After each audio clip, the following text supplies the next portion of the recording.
ስሜ ዶሱም ከባላለው የሲያደብር ነው አዩ ወረዳ ዋና አስተዳዳሪ ነኝ። እዚህ ቦታ ላይ የምንገኘው ወሌ ቀበሌ ይባላል። በዘንድሮ ዓመት እንደ ወረዳችን በ2017 2018 የምርት ዘመን ወደ 36099 ሄክታር 104600 ኩንታል ያፈር ማዳበሪያ ተጠቅመናል። ምናልባት ይሄንን ማዳበሪያ ስንጠቀም በዘንድሮ ዓመት ትንሽ ተግዳሮት ገጥሞን ነበር።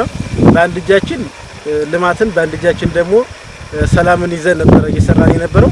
ከዚህ ውስጥ ከዞን እስከ ወረዳ እስከ ማዕከል ድረስ ለማድረስ የሀገር መከላከያ ሰራዊት በተመሳሳይ የወረዳችን የሰላምና ጸጥታ ቢሮ በተመሳሳይ ሚሊሻ እነዚህ የመሳሰሉት አብረን በጋራ ሲሰሩ ሲያጅቡ ነው የቆዩት ማለት ነው። በአጠቃላይ ግብርናን ስንመለከት በልቶ ማደር ብቻ ሳይሆን የሉዓላዊነት ጉዳይ ነው።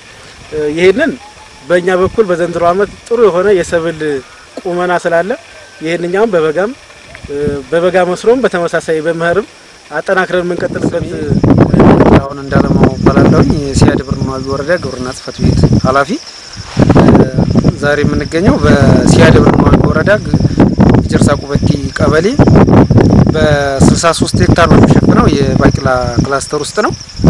እንግዲህ የባቂላ ሰብልን ስንመለከት ከጊዜ ወደ ጊዜ በከምርት ይወጣበት ጊዜ ነበር ባለፉት አመታት ማለት ነው። ከቅርብ ጊዜ ወደ በተሰራው ስራ በተለይ የደብረ ብርሃን ግብርና ምርምር በተለያዩ የተሻሻሉ ዝርያዎችን ፓኬጅ የተሻለ ፓኬጅ ለአካባቢው